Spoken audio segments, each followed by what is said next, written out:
Welcome to the deep dive. Today we're tackling a concept that's really cast a long shadow over global politics for, well, decades now. Mutual assured destruction. Poor man. MAD. Exactly.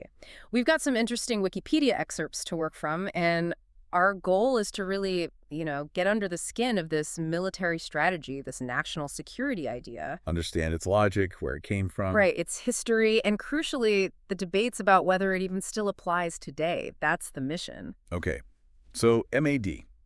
The core idea, really stark when you think about it, is that if you have two nuclear-armed states and both can survive getting hit first So by the first strike, yeah. and still launch back a devastating counterattack, Yeah. then neither side would ever rationally, choose to attack first. Because it means oblivion for both. Complete annihilation. For both sides, that's the bedrock. Okay, so it all hangs on this idea of rational deterrence. The sheer terror of knowing you'll be destroyed yourself prevents you from pushing the button. Exactly.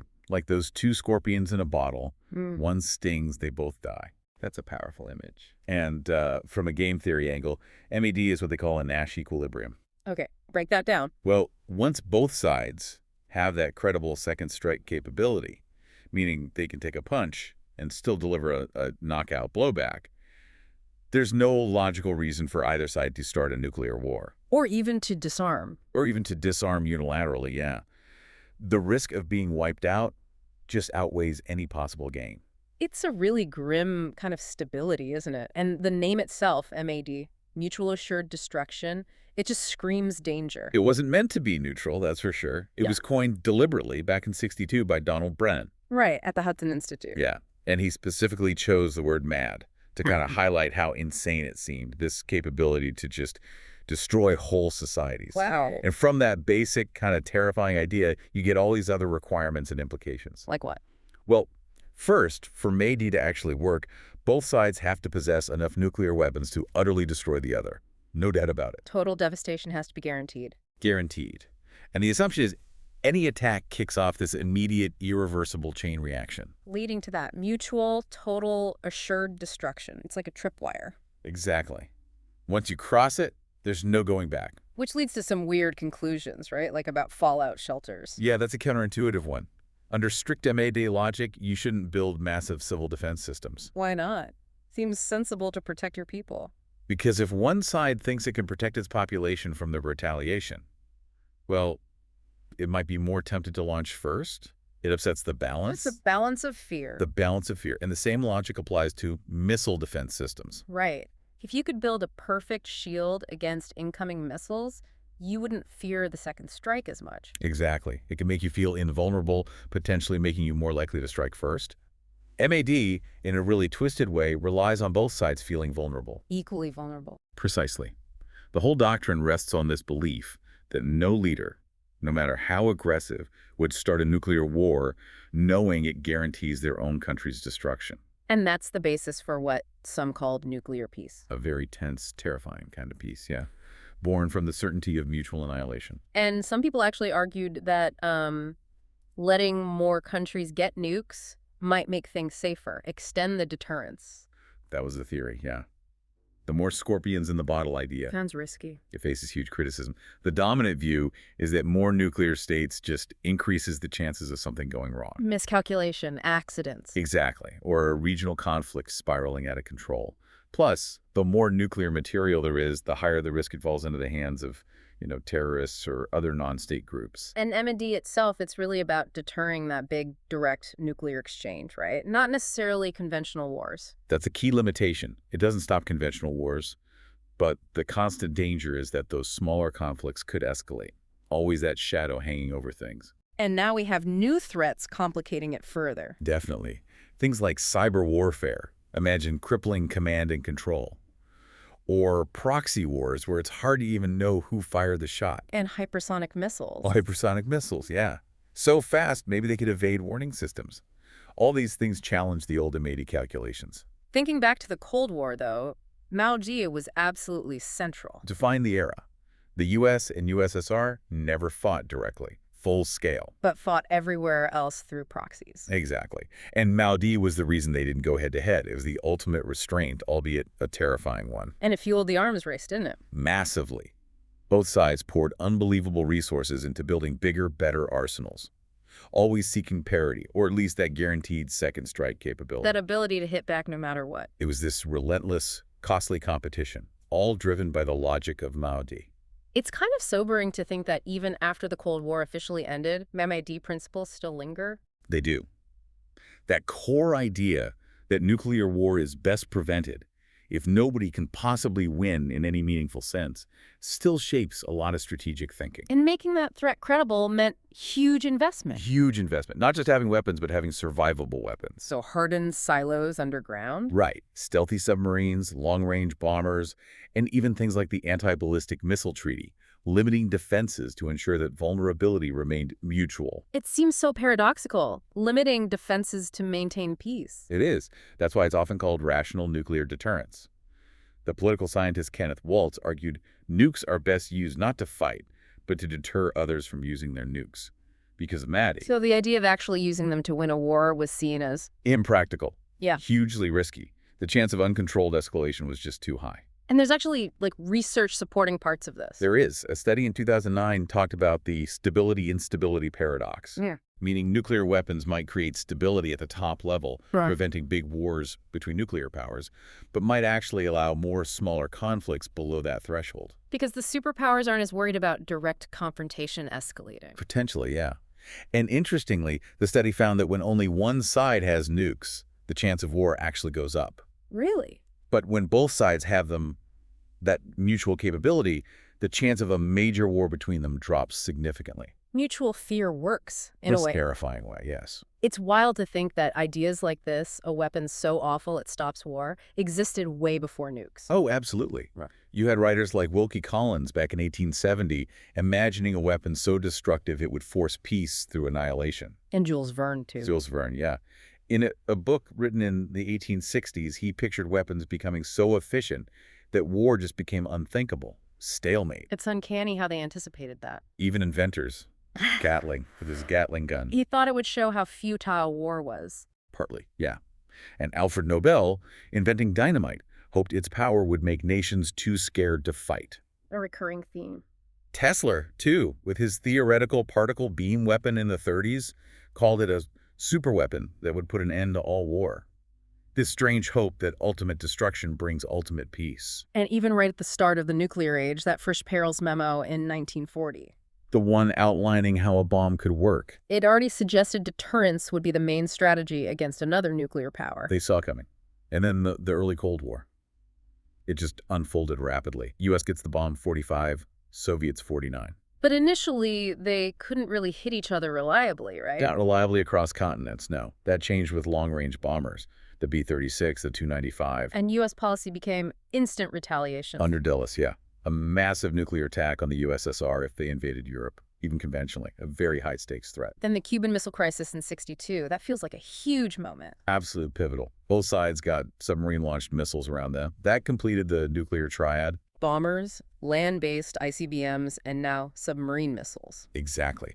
And those subs were key for the second strike capability.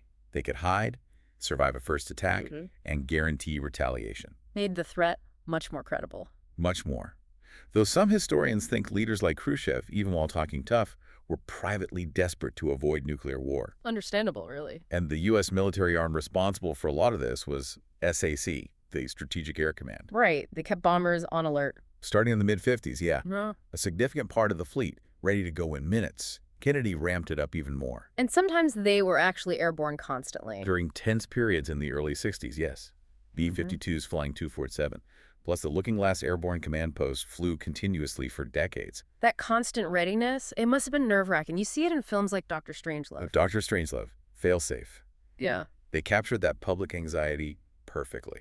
So that retaliation capability, the second strike, became the absolute bedrock. Formalized under McNamara in the early 60s. The goal was simple. Guarantee you can hit back so hard that nobody dares hit you first. And the early reliance on bombers was tricky. Expensive and potentially vulnerable. The game changer was the nuclear-powered ballistic missile submarine, SSBNs. Starting with the George Washington class. Right, in '59. Stealthy, numerous. Yeah. They provided truly survivable force, guaranteed second strike. And they're still vital today. Absolutely. Modern subs with missiles like Trident Disseker are key for the U.S. and the only deterrent for the U.K.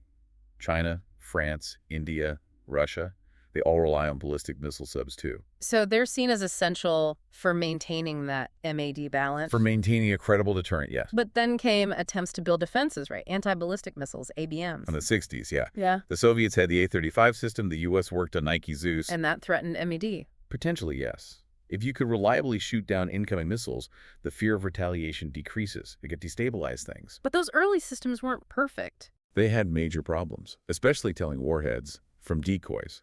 So they didn't totally upend MAD at the time. Then came MRVs. MIRVs.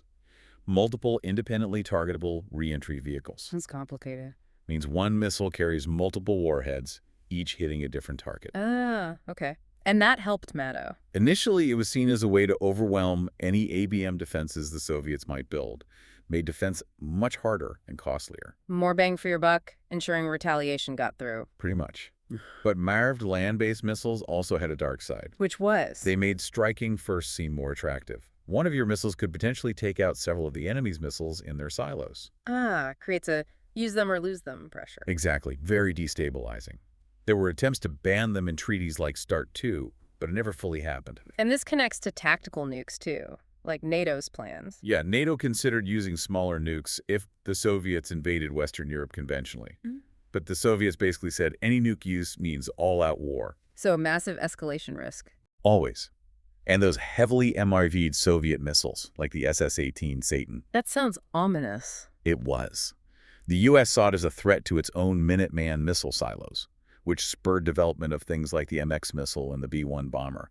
It was an ongoing cycle. A very dangerous cycle, driven by that first strike advantage worry. Precisely. But the U.S. doctrine itself evolved, right? It wasn't always just about hitting cities. Correct. In 1980, Carter introduced the countervailing strategy, Presidential Directive 59. What changed? The focus broadened. Still targeting cities, but also adding Soviet leadership, command centers, military forces. The idea being, To convince the Soviets they couldn't achieve any meaningful objective, even with a limited strike. And maybe, just maybe, allow for a way to end nuclear war before total destruction, force a surrender. a grim kind of war-fighting plan. Very grim.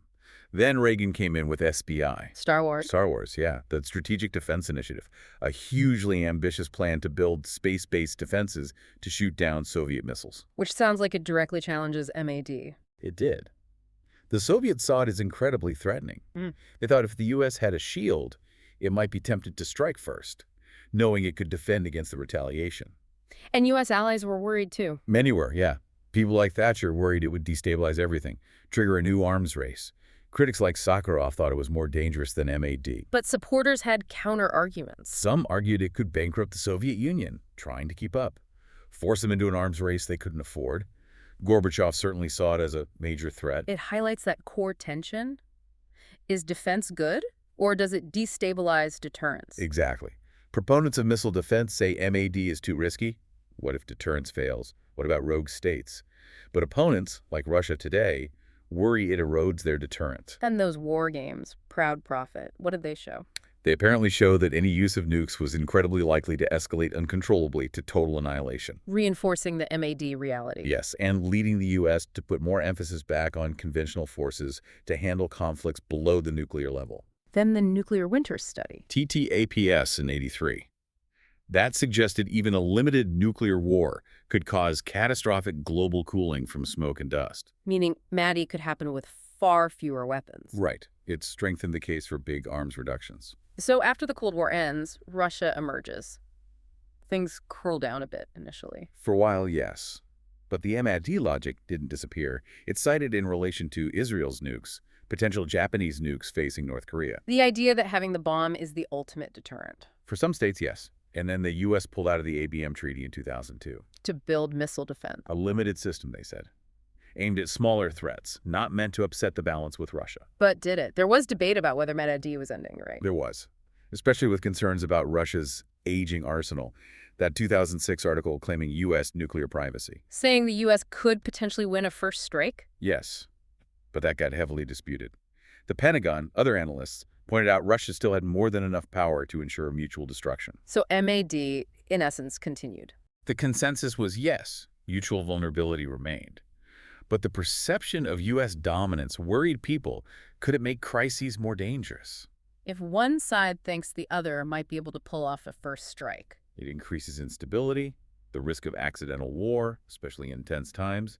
And despite changes, the U.S. laid out its post-Cold War strategy in '95. And that successful missile intercept test in 2020. Some saw that as potentially ushering in a new era, challenging that old stability. The implications are still being debated. How does this play out in places like India and Pakistan? It's different. India's conventional military advantage might mean Pakistan feels pushed towards using nukes earlier defensively. Many might not apply in the classic sense, but the threat of annihilation likely still prevents a deliberate, out-of-the-blue first strike. And North Korea. Their nukes definitely limit options against them, but whether M&D fully applies depends on how rational you assess their leadership to be, which is a big question mark. It's interesting that there's even debate about whether M&D was ever, the official sole U.S. doctrine. Right. The Air Force later suggested it was just one option among others. Some officers claimed they planned for more limited uses, not just city busting. But the evidence. The classified plans from '59 did show specific targeting of populations in Soviet cities, so the reality seems complex. But MAD was definitely implied in public policy and rhetoric. Oh, absolutely. Even Carter's 1980 directive, while tweaking targets, still emphasized deterring aggression by ensuring nobody could win. And the Soviet view was officially different. Officially, yes. They claimed they could survive and win a nuclear war through civil defense and conventional follow-up. Which sounds optimistic. Highly optimistic. And internally, towards the end, there was skepticism. By the early '80s, their own military leadership acknowledged nuclear use would be catastrophic. They basically rejected the idea of a limited nuclear war by the mid-'70s, despite their public doctrine. So MAD faced a lot of criticism, didn't it? Beyond just the practicalities. Oh, yeah. Lots of scholars pick holes in deterrence theory. Like what? Well, the argument that deterrence fails. Frequently look at history. Misperceptions, irrational leaders. It contradicts the rational actor model. And leaders don't always act rationally, do they? Exactly. And why keep building nukes way beyond what's needed for a second strike if the theory holds? Doesn't quite add up. Now Saddam saying, don't fear nuclear war. Yeah, that's pretty far from the rational self-preservation MAD assumes. And the ethical arguments. Huge ethical problems. Philosophers like Robert Holmes basically said relying on the threat of mass murder to keep peace is fundamentally irrational and immoral. Plus, the question of whether it actually prevented war or just made the potential consequences infinitely worse. Right.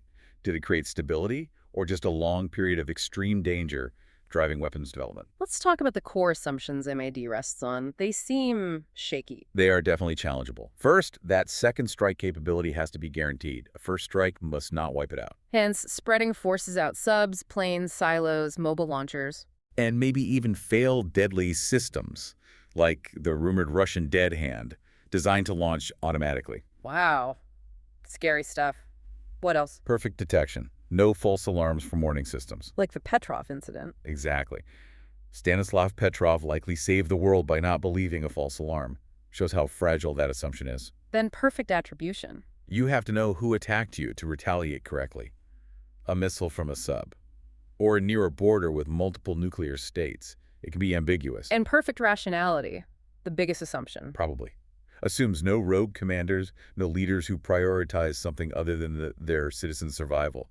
Churchill worried about lunatics or dictators. Like Arkhipov on that Soviet sub during Cuba. One man's decision averted potential disaster. Absolutely. Then there's the assumption you can't defend effectively. No great shelters, no foolproof missile shield. Because defense destabilizes. Right. And there's a kind of inherent instability, too. If deterrence is too stable, does it stop deterring? The Kenneth Boulding point. Yeah. Which might be why the U.S. maintains some ambiguity, projects potential irrationality sometimes, keep the adversary guessing. How does terrorism fit in? MAD doesn't work there, right? Not really. Deterrence targets states. How do you deter a group that doesn't care about its own survival or operates hidden among civilians? Retaliation is incredibly difficult. So you get ideas like expanded deterrence, threatening states that might help terrorists. And nuclear forensics trying to trace materials back to their source. It's an attempt to adapt. What about space weapons? That complicates things too. If one side relies heavily on space for command and control, attacking those satellites becomes tempting, could lead to asymmetric responses, maybe bio or chemical Needs weapons. alliances. Modern complex alliances mean deterring one country might accidentally threaten another, creating these security trilemmas, raising tensions even among partners. And these new hypersonic weapons. Their speed and precision raise fears of decapitation, strikes taking out leadership before they can order retaliation. Again, destabilizing. Finally, what if a leader just wouldn't retaliate? That's the Edward Teller concern. If an adversary thinks you'll blink, that you ultimately won't order the annihilation of millions, even in retaliation. Then the deterrent loses its power. Exactly. The credibility collapses. So we've really dug into mutual assured destruction, its core ideas, its history from the Cold War right up to today's challenges. Yeah, and it's clear the debates are far from over. And maybe he's being stressed by new technologies, new geopolitical realities, that terrifying stability feels less certain now. Which brings us to our final thought for you. Thinking about all these paradoxes, these inherent tensions within MAD, does pursuing security through the threat of total annihilation actually make the world safer? Or does it lock us into an even more precarious situation here in the 21st century? And what's our collective responsibility as individuals, as nations, in navigating this incredibly dangerous landscape? Something to really ponder. Thanks for joining us on The Deep Dive.